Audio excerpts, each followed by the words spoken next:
Welcome to the Successful Athletes Podcast presented by TrainerRoad, where we interview successful athletes to make you a faster cyclist. And this week we're joined by Jessica Kuepfer, and she's up in Waterloo, Ontario. How you doing, Jessica? I'm great, thanks. Happy to be here. Yeah, I'm excited to do this. We've I guess, internet known each other for quite some time now. And it's cool to do this. Your partner actually was the one that suggested you as one of the guests, and I couldn't agree more. I thought that it was a fantastic fit. So I'm really excited to talk about a lot of different things, because you don't just ride a bike. You are very good at riding a bike. You're very good at multisport activities, whether that's a blend of like duathlon or full-on triathlon, or any mix of that. And then also like adventure racing and running exclusively. We've got a ton of stuff to talk about. So it's going to be really cool. Looking forward to the conversation. Yeah, it's going to be fun. Before we get into this too far, I do want to say, if you're listening to this right now, you want to find out more information about the podcast, and if you want to share your story and how TrainerRoad has helped you, you can do so at trainerroad.com/SAP. You can go there, and there's a spot for you to fill it all out. Check out the latest episode and more. So please do that. And with that said, Jessica, can you give us some sort of context for your life? What do you do for work, and what are the dependencies that end up taking time away from training, or that you have to balance with training? I am the director of communications at a national home improvement retailer. So I lead a team where we do government relations, public relations, internal and external communications, bilingual communications. So that means that I do a lot of long days at the office. So that sometimes it creates a bit of Jenga with my schedule of trying to fit all of that in with everything else in my life. So it's important. I love it. I love it all, but it definitely keeps me busy. Yeah. So with that, what sort of time are you allowed to dedicate to your training? Well, it's interesting. I don't really believe in work-life balance anymore. It really just becomes like a work-life blend, and it's always a flex. So every week I'm looking at my schedule, and during the summer, if there's a lighter day, then okay, I'll take a couple hours in the morning and extend a ride. Whereas, there's days where I'm at the office till 9 or 10 at night, which would, mean a really long day. So I do try to make my longer, more intense workouts. The key workouts would be first thing in the morning. So when I'm planning my week, I always make sure critical workouts are before the madness of the day starts. That's got to help you. So, because this is leading toward a question here that I have, because this frustrates a lot of athletes when you have an unpredictable schedule or just variable schedule like this, where you can't just always have 6 a.m. blocked off or 5 p.m. blocked off. How do you deal with the frustrations and setbacks with that? Because I'm sure that they arise. I'm sure that you have something planned and then you have to take it off the calendar because of work. A lot, but again, it comes back to that blend is, there are times where, there might be a media crisis, or right now we're in the middle of COVID. So, navigating all of the government restrictions and helping all of our retailers, that takes up a lot of my time. But understanding that, there's going to be a time too where I can flex that a little bit more to dedicate toward training, but not allowing, being derailed to take away from consistency. So I might not be able to get 100% of my workouts done if it gets derailed, but, hitting, that minimum 80% mark of just week over week, and not, having that emotional reaction of that I'm missing one workout is going to make me be a terrible athlete. It's, that more repeated consistency over time is going to lead me to be successful. And really just planning is making sure that, I had mentioned earlier, work out in the morning if you can, if that's what works in the schedule, where the time that is yours. And then also there certainly is times where you just say, I have this appointment and I have to, honor that. I don't miss key workouts. So it really is just blending it all together. And then when it inevitably does happen, just understanding that it really overall it's consistency that helps. It's not the one workout that's going to make or break you as an athlete. It's so easy to lose perspective on that in the moment, and to be like, I've missed this workout and why should I even continue? And if you stand back and look at it with your perspective, then it really helps, because it keeps it once again, all in perspective, that what really matters is that consistency. So how did you get into sport in general? And I should say endurance sports like this. A lot of us listening to this are adult onset athletes in the sense that we become athletic with cycling, triathlon, or anything else once we get into our later years. Were you athletic as a kid? And when did you start cycling in particular? I was not athletic as a kid. I guess I fit your listener profile. I actually, truthfully, I was raised conservative Mennonite, so it was actually, competition wasn't even encouraged. So didn't do team sports. I fell in love with running first. And then, a couple years in, I actually had a boyfriend who bought me it was a rickety bike, and I was, well, I'll give it a try. Ended up absolutely falling in love with it. And I believe one of your prior guests had the same story where she continued on and her boyfriend sort of waned off. But I fell in love with it. And it's been something that has been a huge part of my life since. So I think I started cycling maybe 2014, 2015. Mm. And then, so cycling began, was it instantly like multisport, or were you like cycling focused? Like, were you racing, or what was the intent with cycling? So truthfully, cycling was sort of I did fun road rides. I did challenges. One day my friend and I decided we're going to try and ride 225 kilometers in a day. And it sort of was in the background to supplement my running for a really long time. And it was actually triathlon that truly stuck before cycling did. There was an opportunity to train for a half Ironman in 2016. So I said, I'll give it a try, and then I'll return to just running. Well, I didn't return to just running. In fact, through the process of training for that half Ironman, I fell in love with cycling solely as an individual sport. So I started, I searched for a local team and started racing, tried road racing and crit racing. And it just opened my eyes to the fact that there's so much more than just one bike to ride. And there's so many different communities within cycling alone. And that I just have become more and more entrenched since then. Yeah, because I see you riding mountain bikes, gravel bikes, road bikes, you TT focused stuff. I see you also doing running, and then all the blends of multi-sport, and then also you do adventure racing. So out of all of those, do you have a favorite? Since really it seems like all of these are just a vehicle to accomplish something greater for you. But is there a favorite amongst all of those? That's a little bit like asking me to choose my favorite child. Yeah, I'm asking you that one for sure. I would say running is my very first love. It's what I started doing, and it's something that sort of is the backbone of building my endurance. But the day that I couldn't decide whether I wanted to go on a bike or a run made me realize that cycling was my newest love, really. So I would say it's a tie between cycling and running for sure. If I had to choose of all the different types of cycling, I love road riding. I love the fact that you can race. I love the crits. I love the fact that you can do coffee shop rides. It's so social. And it's seeing a place on a bike for the first time when you're traveling is, in my mind, the best way to go. So I would have to say road riding. Awesome. Cool. So let's talk about training now. Let's get into TrainerRoad in particular. When did you start using TrainerRoad? And then do you remember what your FTP was at that point, and then what you've come to now? Yeah, so I started using TrainerRoad when I was training for my first half Ironman. Truthfully, I had no concept of what structured training was. And it was really my first introduction to it. Which was fantastic because of TrainerRoad, I was able to podium my very first half Ironman, and so my first FTP was, I believe it was 180. Like it was, I think that's around the range that it was.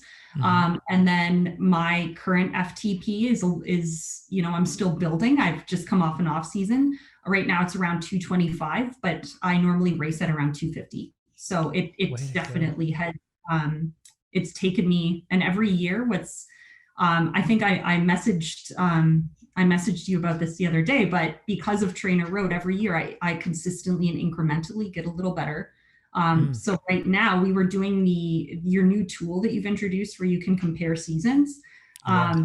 I'm where I was in April 2020 now. So it's fun to watch how every year you just layer on a little bit more. Yeah, it's and that can be like a frustration point, I think, for a lot of people when we catch ourselves comparing ourselves with others. Because I know of Jane over here, and Jane has a 200 watt FTP, and I'm at 180. Why can't I just be like Jane? And when we get into that situation, it can get really frustrating. Whereas, like you said, if it's cumulative and you're measuring against yourself, and it's that just, year over year consistency, that's where we see the improvements. I mean, I'm sure that you're in this position where you know that you're not going to see a 280 watt FTP, from 1 month to the next, but No. those small gains are really valuable still. And even though they're smaller over time, because we get closer and closer to potential, whether that's defined by genetics or just the logistics of our lives, they become more valuable. Every watt gains, it's something that I really look forward to. So And it's that yeah, please consistency go ahead. too.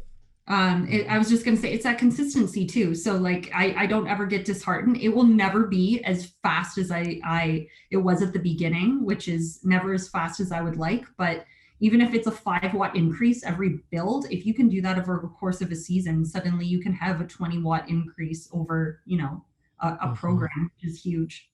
Yeah, absolutely. What an impressive job, by the way, on your first half Ironman. That's super cool. Um, can you tell me of the things that you did? So this is just in terms of learnings for those that are listening. What are the things that you did wrong in that race that you resolved to be better at in the following races thereafter? Um, I think in a lot of ways that I tried to just wing it. So I did prepare. There was no way that I didn't prepare. But one thing that getting into triathlon that I maybe didn't wrap my head around properly was all the really small things that you need to think about in order to make the day. And this isn't isolated just to triathlon, it's to all sports, but making sure that you've tested all your nutrition on race day. I think that day I just took whatever was on course on top of what I had. I tried all new food on race day. Like it ended up working out, but it was uncomfortable. Mm. In terms of the swim, I'm not a great swimmer. I don't, it's my least, I would say, you asked my favorite earlier, swimming is my least favorite. So I actually began the race feeling very panicked, had a hard time breathing. I would have practiced, open water swimming a lot more. So often triathletes have a lot of opportunity to do their training indoor pools, but making sure you spend the time outside in the water first. Um, and but the one thing that I did do right is I just had an absolute blast. Anytime that I do a brand new type of racing for the first time, it's sort of my free pass to figure it all out. So I often, my first race experience is among my favorites because it's no pressure. You just sort of take it back, enjoy, and just celebrate all the hard training that you've put into building up to the day. What a good way to look at it. That way you can focus on process goals and then let your performance on race day just be a manifestation of that rather than fretting about holding yourself to something else. That's a super good perspective. So can we talk a little bit about the running side of things? You had started with running, but then in terms of triathlon, how did running transform for you once you were doing it in a multi-sport context? Well, it feels a lot different when you are doing it with many, many hours of cycling in your legs. And that was a huge thing. I mean, the term brick run is it has to just be referring to how your legs feel. So that was transition to understanding of, it's running in a triathlon is a completely different sport than just running alone as a singular sport. So just learning how, your stride needs to be different. It's often you can't open up your stride as much as you could in a regular run. Your cadence often is higher, I find, just as you work out the long cycle that you've just done. But it really is making sure that you spend a lot of time running with hard bike rides prior. and just getting used to how that feels so that you're not shocked and that your body eventually does adapt. And you're going to have those runs that don't feel great. But more and more as you practice, those runs become a lot easier, and suddenly you just start getting a lot faster once you're comfortable with it. And how about the swim? Because you mentioned that that was your least favorite one. So how did you get good at swimming? Or I should say, whatever you deem to be, you know, how did you improve? Because you just said it's, you know, being your least favorite, but how'd you improve? So I definitely have improved in it a lot. For me, it really is about the community. That's one of my favorite part about sport is the people that are in the community. So I surround myself with some really great swimmers. It's a really fun group of people, whether we're training indoors at the university, or we have a group of people that go out and we do drills in outdoor water, and you just make it a social event on top of, you know, perfecting a sport that maybe isn't your first love. Yeah. Now, and on the cycling side of things, I see that you use group workouts pretty regularly too. And the reason Yes. I'm bringing that up is the common thread here with community and enjoying the social aspect of cycling and everything else. So, who do you train with, and then how, and just an opportunity to give them a shout out, so to speak, all your supporters. But then also, what do you get from that group aspect? Like, why is that? Because I recognize that it's a recurring role in your training program. So there's so many different things in that. For one, when I look at my schedule and you say it's a constant prioritization with, you know, balancing work and all the training, it's, you know, being athletic is a lifestyle I've chosen. So a lot of my really close friends are athletes who have chosen a similar lifestyle. So that's how we spend our time. So our group workouts is often how I'll spend time with friends. And so there are a number of different communities that I'll cycle with, whether it's actually some of my fellow female competitors that I'll race on the race course, and we can train together during, you know, the off season or base building season. The gym that I'm a part of, Limitless Performance, they have an endurance arm. So they have a group of triathletes who train together during the, we have a weekly group ride. And then my running club actually has a cycling group, health and performance. So we'll train together, and then my cycling team. So really it's a wide variety of different communities that I'll ride with. And, you know, it's always someone new to be able to challenge yourself with. That's cool. I love seeing the screenshots you take of your early morning workouts with your group workouts on TrainerRoad. So that's super, it's motivating to me. So whenever I see those, it's awesome. You don't feel a workout when you have everyone else looking at you and working just as hard as you. It's just motivating. And you find that you can have conversations during the interval breaks, and it just helps the workout fly by. Community's huge. Yeah, it's so true that there's part of us that kind of feels like a lot of the time we have to put all the pressure on ourselves to be able to accomplish the task ahead. And while some good can come from that, and you do need to definitely be the person that is driving that forward, you can't just leave yourself alone and then think that you'll magically be, somehow rise to the occasion to be able to overcome all tasks. Having people around you is a good thing to have. So Yes. yeah, it's huge support systems. Exactly. They reinforce the habits that you've built. And what's been really interesting is COVID has completely transformed what I thought my motivations were. So I'm very goal focused. So I always assumed that, you know, I'm building towards a race. So what was really fascinating was having essentially races wiped out, at least, you know, for all of Canadian races have been canceled. I know there are some happening in the States, but we're just needing to find different sources of motivation and, you know, new challenges. I took up, you know, long gravel rides this summer, and it's more how far can you go, you know, and adding all these different challenges with your community, which has been a really fun motivator beyond just racing. Yeah. What's the gravel like there up in Ontario where you're at? We have awesome trails, and Yeah. there's you know there's really, really cool routes. There's one I did this summer called the Cannonball 300. So you can do 300 kilometers. It takes you right along the river. There's just so many rivers that you can ride along. There's one called the Butter Tart 700. Strongly recommend that one as well. Sweet. But no, there's really great gravel riding here, and it's something that, you know, I've had a gravel bike for a while. but it's something that I really was able to explore because of COVID, actually. I feel like Canada's actually gravel heaven, even though it's known for mountain biking. I bet it's gravel heaven because it probably has more gravel roads than paved roads, just with how expansive the country is up there. So Yes, yeah, absolutely. It's and it's wonderful. a beautiful place too. Absolutely beautiful. Okay, so I want to change the page a bit here because I want to talk about another form of racing that you do, which is adventure racing. So can you explain what that is for some people that may not know? And then we'll get into how you train for that and how the other, disciplines fold into all that. Sure.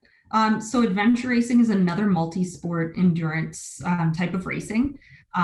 It's based with orienteering, so you often don't know the course before the race starts, and you need to travel from checkpoint to checkpoint. And you have what's something called a passport that often you will stamp, and just to prove, you hand that passport in at the end. And the team that navigates it, there's a lot of strategy involved through the orienteering.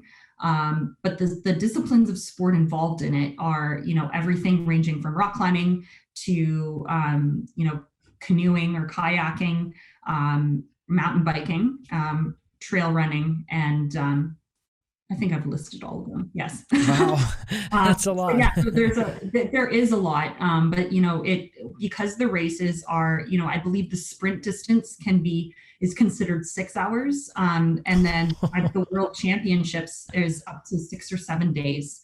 So having multiple different sports is, you're just about done with your bike by the time you actually get to go on the water. And by the time you're just ready to burn your boat, then suddenly you get to run. So it's like, goodness, there's multiple sports.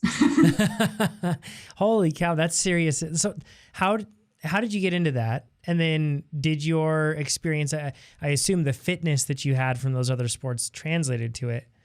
But what did you find yourself feeling like you had to relearn everything going into that sport, or just kind of pick up where you left off with the other sports? There's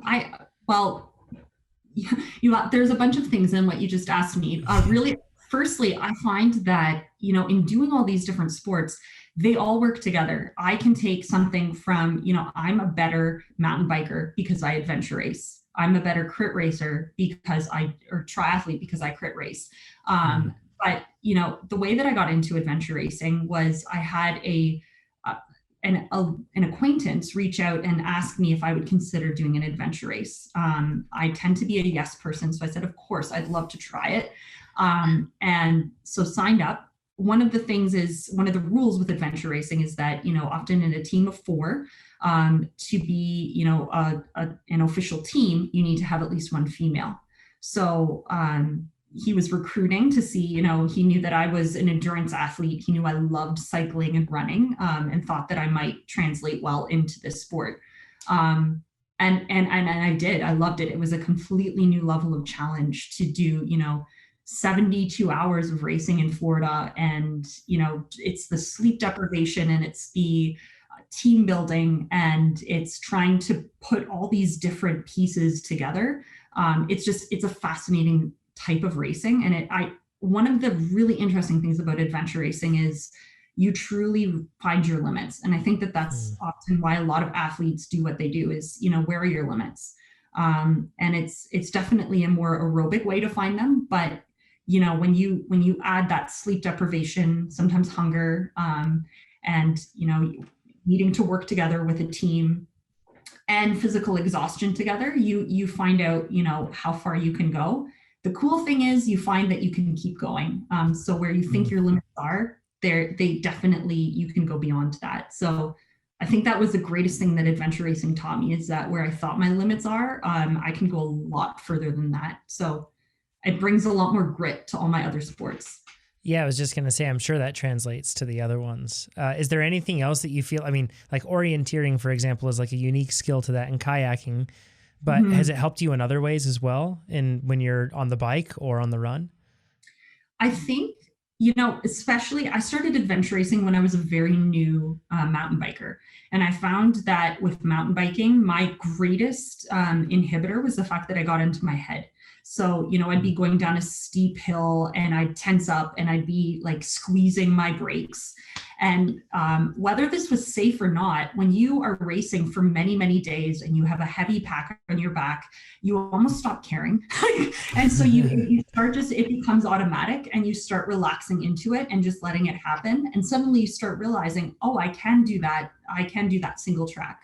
I just did it. I sort of switched on to automatic, and just doing it over and over, it actually expedited my growth as a mountain biker.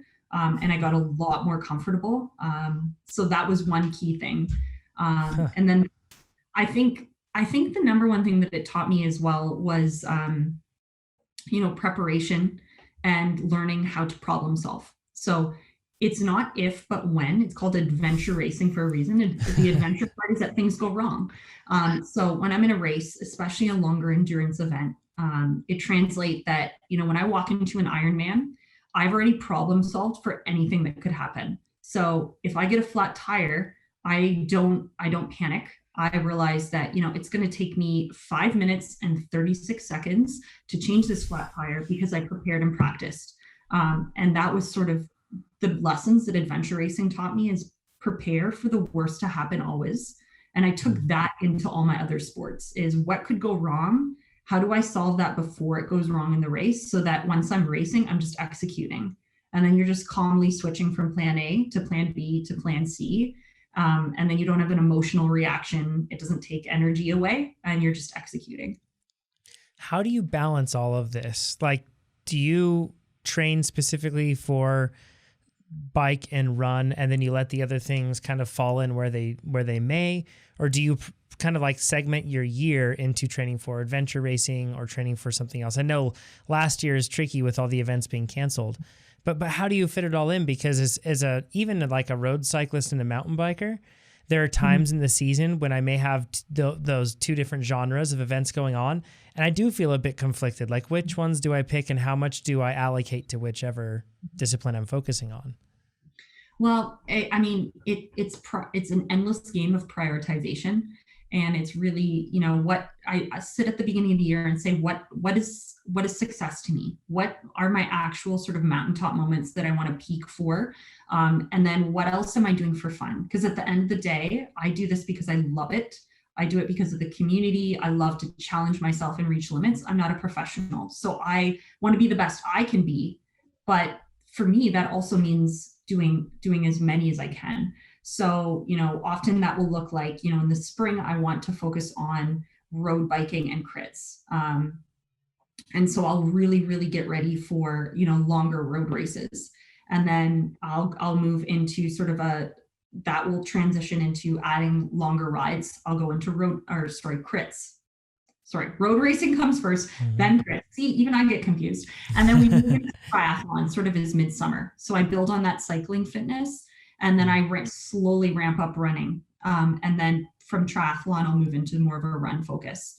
I always take an off season, and I don't do a long adventure race every year. Truthfully, those are very taxing. So I try to do those every, 2 to 3 years for really big adventure race, and plan them around somewhere really fun that I want to go. So I find that, prioritizing, and then, understanding that you won't be the best at everything. You can just choose to be really good at a few things. Awesome. Another question, because a lot of this podcast focuses in on what we're best at, right? Mm-hmm. But I also want to ask you the question, what aren't you good at in the training process? How have you learned that? And what have you done to improve against that? Because all of us, it's tough. A lot of the time we like to turn a blind eye to what we're not good at and just focus on what we are already good at. However, it's super important, I think, even just from a relatability perspective, to cover that. So what aren't you good at in the training process? How have you discovered it? And what are you doing to change it? So you mean the sports itself, or just, the preparation part of it, or just a little bit of everything? It can be everything, but like a good example, I'll share like a personal example for me. Okay. One of the things that I'm bad at is prioritization. And then as a result, what ends up happening is that my workouts just get shifted. They get ran down that calendar until it's too late, and then they bump out into the next day. Another thing I'm bad at too, to give you kind of a range of how it's like a broad spectrum, another thing I'm bad at is I'm bad at sustained work. It's difficult for me to do. And that's not something that is proven to be a long-term barrier. I can train around it and I can train specifically for that. But that's something that I'm bad at.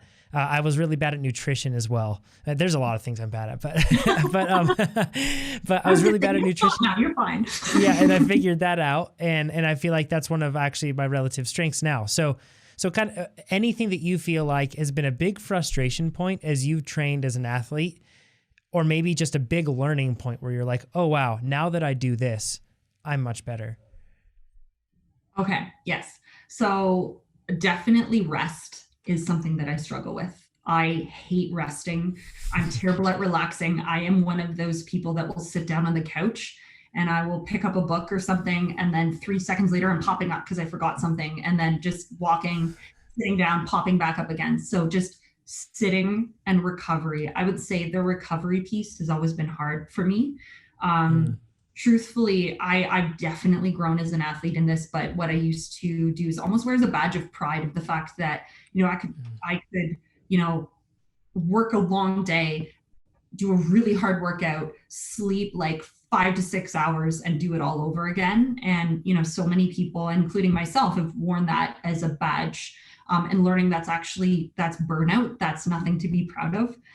So shifting that, and I've definitely worked relentlessly at that. The sleep is actually one of the things I'm most proud of what I've improved.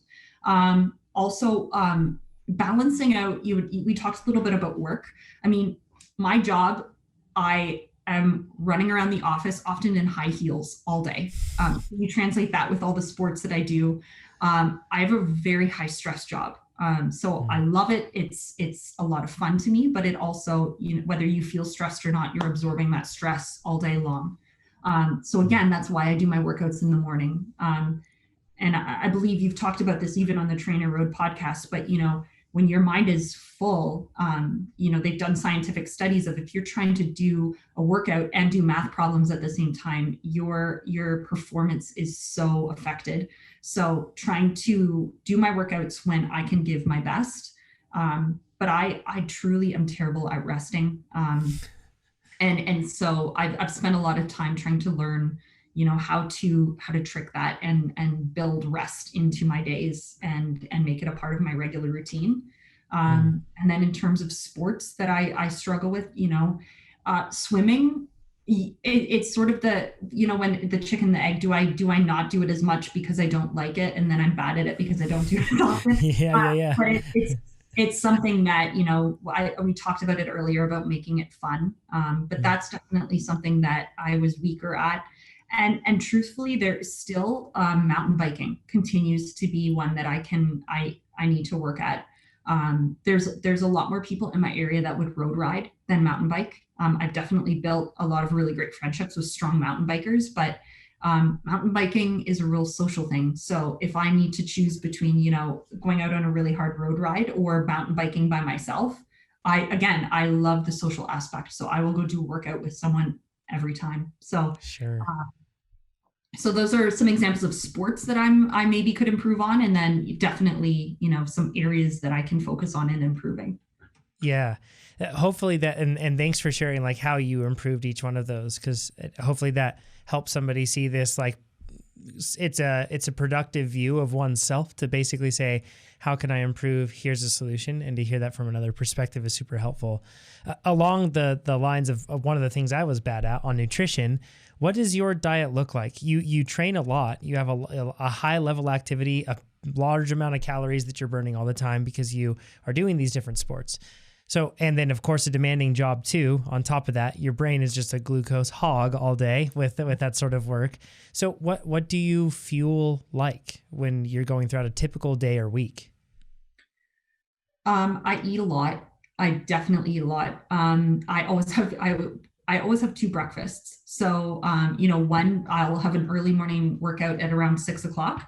So I always get up super early, probably like 4:30 or 5. And I will have like a carb heavy breakfast just to prepare, often a cup of coffee. And and then hop on in the bike and do a hard workout. Like this morning I did Jepson, is if that's how you pronounce it. Oh yeah, that's a hard one. It's horrible. It's hard. So because I did threshold this morning, I was hungry all day. So I don't track anything. I've done I've done the tracking in the past. I've learned the habits and sort of built the habits around it. So it's become really automatic to me. Right now I'm at a point where I'll just listen to what my body's telling me. When I'm hungry, I eat. I eat a lot more carbs when I'm training hard. I eat a lot more protein when I need to be recovering.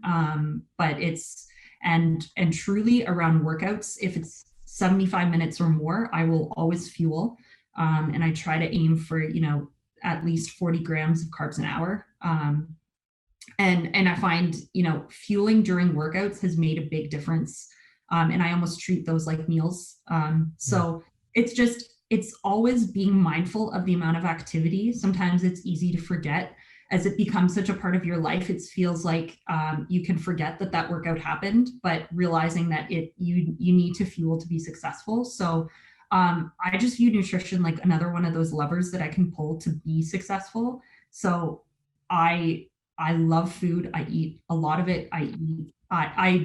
I love cooking too, which really helps. So I make a lot of food and I make a lot of it from scratch. So just making food a big part of my life and not, I find building a really good relationship with food as an athlete is really critical in order to be successful. Yeah, and those sound like a really healthy ways to do it in the sense that you learned what you needed to from the measuring side of things. And then from there, it's about listening to your body, fueling the work, allowing yourself the room to be able to take in those nutrients that you need to be able to train and to keep it up. Yeah, I don't restrict. And then every off season, what I'll do is I don't change anything when I'm in peak training. And then you hit your off season, what I always will do is something called optimal health. And it's actually with the gym that I do. And we do a blood panel. So you look at do you have any deficiencies that you need to focus on when you're not doing hard training? And then you just make adjustments for the next season during that time. And then, do I need to change anything up in my diet to make my diet optimal for the next season? If so, I start this now and have that implemented before I start training in earnest. So it's awesome. More phasing it in to make sure that you're timing it right. That's a good approach to it. I like it. Let's touch on the recovery side of things, because you mentioned that was one of the things you're bad at, resting and relaxing, which is pretty common for a lot of us as athletes. So what have you done to get better at resting and recovering?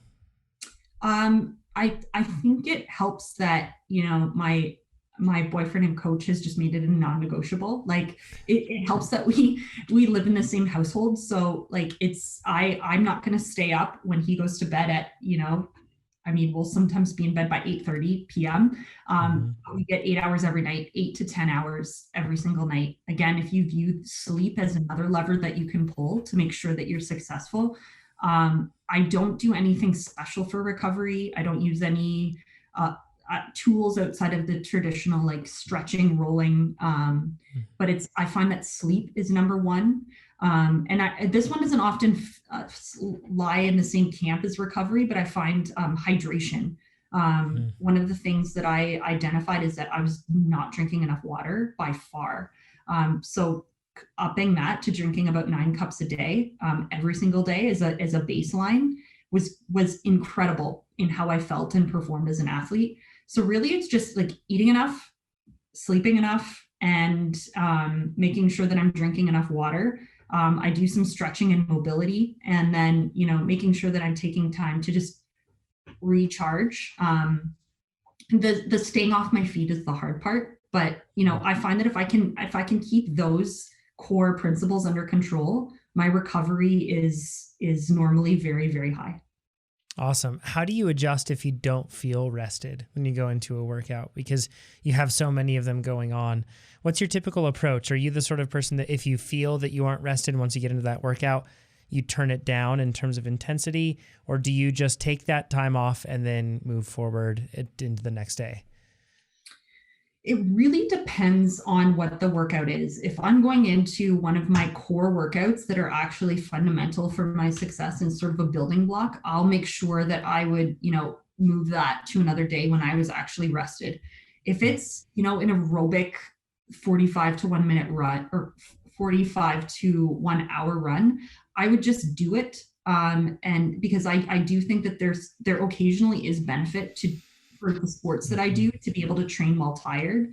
One of the pieces of feedback I got when I learned about adventure racing, you were asking about this earlier, of like, I asked like incredulously, like, how do you train for this sport? And one of the tongue-in-cheek answers I got was, after a long day of work, when you're tired and you don't want to do anything, go on a run, because that's, you build that ability to push on when you're tired. Now I say that carefully because I definitely, like, burnout is a real thing and you want to be careful that you're not, overtraining. But I find that, if you do it long enough, you can learn to differentiate between what is going to be harmful to push through and what should I put off and make sure I'm doing when I'm, fresher. Awesome. Going off script a little bit here in terms of the questions that I was planning on asking you, one of the things I want to ask is you've mentioned the social aspect of cycling and the different sports that you do, and you're also you're a female athlete and a woman in a workplace in a position that oftentimes, with large companies like this sort of thing, you are, I'm sure, surrounded by a lot of men in those positions. So I view you in many respects as a person that's kind of fighting against the status quo in that regard, but then also really having that social experience within sport. So we have a lot of women that listen to this podcast that in endurance sport in general, but particularly in cycling, there just is not enough representation for that. I don't know if you've experienced any sort of feeling like you did not belong, because it's very common to hear that you did not belong. It's a man's world, and I'm using air quotes here, and you were just a guest in it, that sort of a feeling. Do you have any advice for whether it's men or women on how to make the sport more inclusive, to maybe break down those barriers and just make it more welcoming for people? I think I truthfully, I'm pausing on answering this because I truthfully have had such a warm welcome from the men in the sport. I have to say it's been a phenomenal experience, from my cycling club to, you're right in both sides. Like, I mean, I work in the home improvement industry that's very male dominated. But I think that, focusing on cycling specifically, I found that, at least in Waterloo, Ontario, where I started cycling, they were just thrilled. And to your point, they understand that, to grow a sport, there's such a huge opportunity in bringing more women into the sport. And there's so many women that, maybe aren't cycling because it seems intimidating, or it seems that, unwelcoming. But my experience was that, they welcomed with open arms. They were so willing to teach. I maybe was a bit overconfident. I went into, the fast groups right away, and without knowing how to rotate. And they said, "Hey, now let's let's practice this a little bit before we take it out." But they were so good with being welcoming and kind. And then I think, the more women who are willing to step into that world, I think the more that stigma that women don't, aren't a part of cycling can come down. And that's a big part of why I remain in cycling, is because it's such a exhilarating sport. It's one of the things that brings me the most happiness in my life. And so being able to share that, and for many years, I worked with my local bike shop to do, bike mechanics for women specifically, is, that empowering of, like, you can fix your own bike, and, let's do group rides that are for women, and then, invite them to, a mixed ride, and then slowly transition, because I truthfully find that the cycling community here is very welcoming and is becoming more diverse, although we need more women in cycling for sure. Awesome. I will personally do everything I can to help further women in cycling, because it's we definitely, I love the strong female competitors that I have, but I'd love to see more, because Mm. it is all about that community. And I find that, training, it's been a privilege to be able to train with really strong male cyclists, because they keep pushing me further, and making me stronger. But I'd love more women in the sport. So That's awesome. That's super refreshing to hear, with your local community like that is so strong and inclusive. The Chicago community has recently been featured on the podcast as well, and we've heard the same thing there. So yeah, that's awesome to hear. And I'm sure that a lot of you listening to this are the sort of people that are making the sort of changes and are driving it forward in a positive direction. That's just super cool. So, so I guess just finishing off here, and this is probably an invitation to blush a little bit, but you've accomplished quite a lot. Like, you've done a number of different things. You've even been to like world championship level events, for age group world championships. And I believe it was duathlon. Is that correct? Yeah, duathlon, adventure racing, Ironman, and yeah, that's it. That's impressive, like super impressive. And then you also, I think that you finished at a provincial level, pretty high up in time trial, as well. Is that correct? Yeah, absolutely. So what are you most proud of out of all of it? And maybe it's not one of those championships, maybe it's something else, but what are you most proud of? I think one of the races that sticks out to me, truthfully, was my first and actually only Ironman. Sadly, because of COVID, I wasn't able to do my Ironman last year, hoping to be able to do it this year. But it really came together with all of the weaknesses that I talked about earlier, is working systematically on overcoming them. I can't tell you how hard I prepared for that race. When my coach, when I signed up, I said, I'm not doing this to finish. I want to podium. That's how I want to train. It doesn't matter ultimately how I do. I'm going to I want to do everything right. So I followed a plan. The night before I raced, he said to me that he's like, I actually get more nervous than the athlete the night before a race, because when you're an athlete that's followed everything I've told you to do, if you don't succeed tomorrow, that's on me. That's not on you. And so starting it with a plan and executing and having, sort of a perfect first race experience in the Ironman, really just identified to me that, you can, if you put a plan in place, I mean, you will be able to have a really successful day. So I think the preparation, organization, and planning ultimately led. Like, yes, I've had mountaintop moments at, my world championship age group events, and each one had such special experiences, but this was truly, a celebration is what that race felt like. How cool. That's awesome. Once again, prepare and do everything you can. So then on the event, it's all, when you're focused on the process, the event just becomes the result of all of that. And you just let it be what it is. Super cool. So you hinted at this. What's next? Like, what's the next Ironman at least? Because we're planning, not this coming year in 2021, but 2022, I believe, that we're planning on doing triathlon as well. So oh, I know you are. I'm so excited to see how that goes. I think you feel about swimming about the same way that I do, but oh, good. yeah. So what's next? Truthfully, I'm going to plan, and COVID might have other plans, but I definitely have the Mont Tremblant Ironman in my sights. It's funny that it almost feels like 2020 becomes the rollover year, and now I'm doing all of 2020's races in 2021. So I've moved a lot of them. I have a half Ironman this year, and I have the full Ironman in Mont Tremblant, and I have another full Ironman in Florida. I haven't planned any adventure races, truthfully.